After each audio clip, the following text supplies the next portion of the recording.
Student this is bio class and bio के जो आपके सिलेबस में चैप्टर है चैप्टर 5, 6, 7 और 13 बट 5 और 6 we already completed. 5 is the fundamental unit of life. In this chapter we study about cell and 6th chapter is tissues भी हम लोग complete कर चुके हैं, tissue and type of tissues in our body.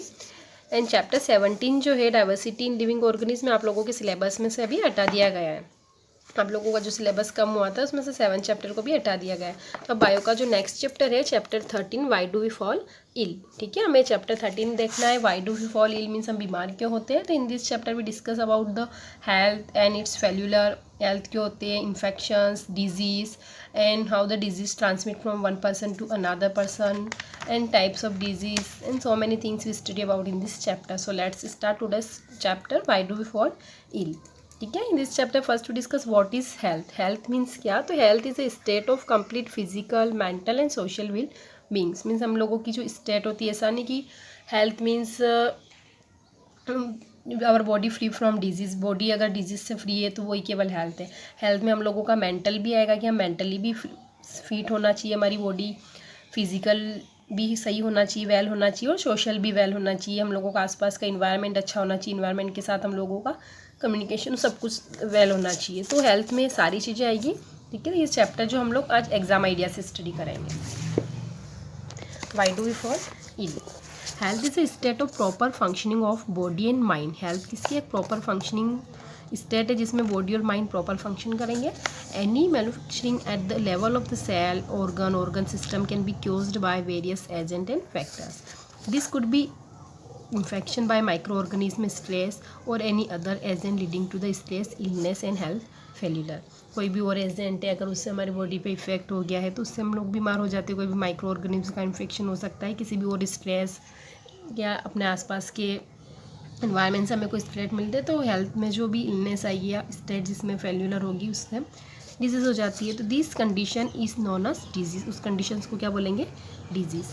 In order to ensure smooth functioning of our body we must understand the various aspects of the health and disease. First, health is a state of complete physical, mental and social well-being.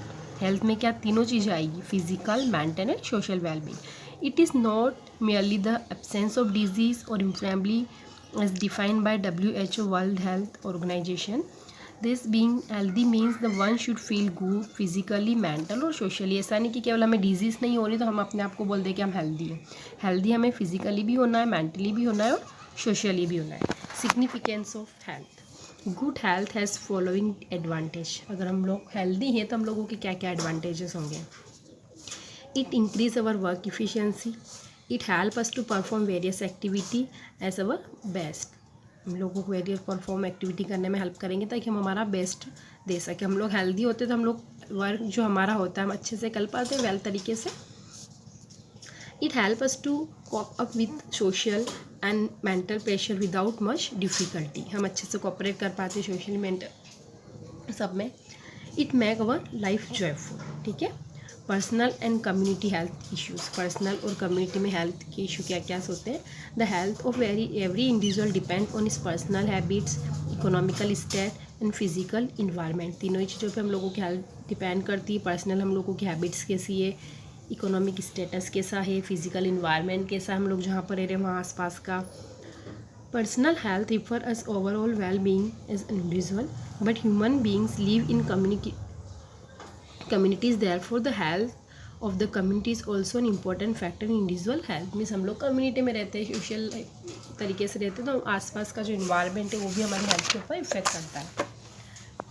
तो community health means क्या. Community health refer to the maintenance, protection and improvement of the whole community in which an individual live. Means जिस community में हम रह रहे हैं वहाँ की सारी चीज़ें हम लोगों के लिए इम्पोर्टेंस होती है कि वहाँ का मेंटेनेंस कैसा है, प्रोटेक्शन कैसा है, ओवरऑल पूरा वहाँ का कम्युनिटी सिस्टम कैसा है.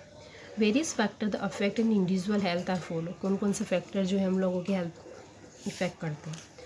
फर्स्ट है social environment. Means in which environment we live. Our physical environment is decided by our surrounding. The place where we live, village, town, city is an important factor. ये क्या हमारे important factors है. Second, public cleanness. The possibility of poor health increase if no agency ensure the garbage collect and disposed. अगर हम लोग इधर उधर garbage फेंक रहे हैं, हम जिस कम्युनिटी में रह रहे हैं वहाँ के सारे पीपल इधर उधर गार्बेज फेंक रहे हैं तो डिजीज़ होगी. तो एक प्रॉपर होना चाहिए कि हम लोग गार्बेज का डिस्पोज कहाँ कर रहे हैं, कहाँ हो रहे हैं. Open rain water line around us also causes health issues. Therefore public cleanness and important individual health. Mean हम लोगों की इंडिविजुअल हेल्थ में पब्लिक क्लीननेस भी इम्पोर्टेंट है कि वो भी एक फैक्टर है जो हमें अफेक्ट करता है हमारी हेल्थ को. Good economic condition and job. Hygiene food can be earn by doing work and for this work opportunity should be available. Opportunity होनी चाहिए तभी हम लोग वर्क कर पाएंगे. वर्क अच्छा होगा तो हम लोग अच्छा हाइजीनिक फूड ईट कर पाएंगे. तो this ensure the good individual health. Social equality और harmony. In order to keep our self healthy we need to happy. हमें कैसा और रहना चाहिए, happy. For this we should maintain good relation with our society. We should not straight each other. Means आपस में तनाव नहीं होना चाहिए. अच्छे से हम लोग रहेंगे तो हमारा माइंड भी हेल्दी रहेगा. हम हैप्पी रहेंगे तो हम लोगों की हेल्थ भी अच्छी रहेगी. Distinction between healthy and disease free. एक हेल्दी पर्सन और डिजीज़ फ्री, इन दोनों में क्या डिफरेंस है. हेल्दी मीन्स क्या और डिजीज़ फ्री मीन्स क्या. तो हेल्दी मीन्स क्या कि हम लोग पूरे फिजिकली मेंटल और सोशली ठीक हो. Disease free means body fit है, डिजीज़ फ्री है बट माइंड में स्ट्रेस है, कुछ भी है तो वो डिजीज़ फ्री में आएगा. वो हेल्दी भी हो सकता है, अनहेल्दी भी हो सकता है. बट हेल्दी में केवल हेल्दी पर्सन होगा जो फिजिकली मेंटल और सोशल तीनों तरीके से सही होगा. ठीक है. तो the word disease that is disturb is means will uncomfortable and not too easy. Disease has specific and particular causes for discomfort. However, being disease free does not necessarily means being healthy. कोई person ऐसा है जो disease free, उसे disease नहीं हो रही, इसका मतलब नहीं है कि वो हेल्दी ही है. हेल्दी में वो पूरा सोशली भी हेल्दी होनी चाहिए, उसके आसपास वालों से रिलेशन अच्छा होना चाहिए, माइंड में कोई स्ट्रेस नहीं होना चाहिए, फिजिकली अच्छा होना चाहिए, मेंटली वो अच्छा होना चाहिए, अपना वर्क वो 100% दे पाए, उसे हम लोग क्या बोलेंगे, हेल्दी. तो हेल्दी और डिजीज़ फ्री में क्या डिफरेंस है. It is state of complete physical mental and social wellbeing. Okay. And it is a state of absence of discomfort और arrangement of body parts and their function. It depend upon individual as well on the physical and social environment factor. इसमें social factor, individual factor सारे depend करेंगे. It is related to the individual only. ये केवल individual depend करेगी. Healthy person will be disease free. Healthy person disease free होगा but disease free person can be healthy और unhealthy. हो सकता है वो माइंडली डिस्टर्ब हो. Healthy person is energetic and able to perform per requirement. ठीक है. हेल्दी मीन्स उसका एनर्जेटिक होगा and performance of disease free person depend upon the environment and personal attitude. उसके एटीट्यूड पे डिपेंड करेगा. Now, disease and its causes. Disease refer to any condition that disturb or modify the normal function of the living organism. Means हम लोगों का जो living organism का normal function है वो चेंज हो रहा है, डिस्टर्ब हो रहा है तो हम लोग क्या बोलते हैं, डिजीज़. मीन्स हम लोग नॉर्मली ठीक है, कभी हम लोगों का हेडेक हो रहा है, वॉमिटिंग होने लगती है तो हम लोग क्या बोलते हैं कि डिजीज़ हो रही है. तो each organ system of our body has specific organ to perform particular function. हर एक ऑर्गन का कोई ना कोई सिस्टम है, कोई ना कोई फंक्शन वो परफॉर्म करता है. In the presence of disease function of the appearance of one और मोर सिस्टम ऑन द बॉडी में भी चेंज. जब डिजीज़ हो जाती है तो फंक्शन या वो सिस्टम क्या होने लगता है, चेंज होने लगता है. This change give rise to symptoms and sign of disease. वो चेंज जो होंगे वो सिम्टम्स के रूप में हमें दिखेंगे. उन सिम्टम्स से हमें पता चलेगा या वो साइन मिलेंगे हमें कि हमें डिजीज़ है या हमें कुछ हो रहा है. तो सिम्टम मीन्स क्या. Symptom of disease are indicate that we feel in being wrong or unusual such as cold, headache, cough, loose motion, etc. ये सारे symptoms है. This indicate there may be a disease but they do not exactly indicate what are the disease is. Symptoms से हमें ये पता चल जाएगा कि पर्सन को कोई डिजीज़ है बट ये नहीं पता चल जाएगा कि एग्जैक्टली उसे क्या हो रहा है. वॉमिटिंग हो रही बट एग्जैक्टली वॉमिटिंग का रीज़न क्या वो हमें पता नहीं चल पाता है.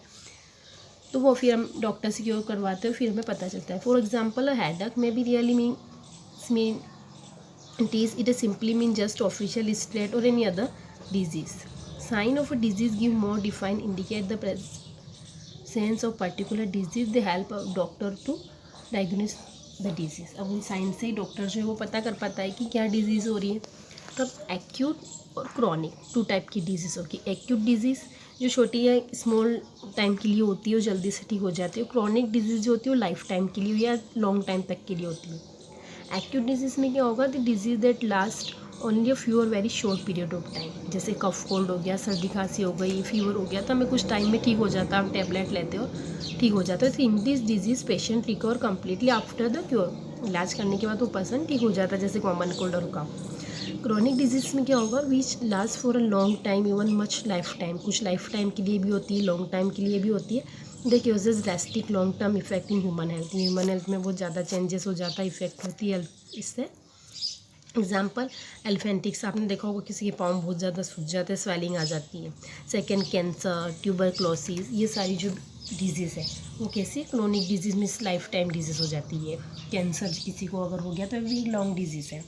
तो 2 टाइप की डिजीज़ है, एक्यूट डिजीज़ और chronic disease. Chronic disease and poor health, ठीक है। और क्यूजेस ऑफ डिजीज़ हम नेक्स्ट वीडियो में देखेंगे। Thank you.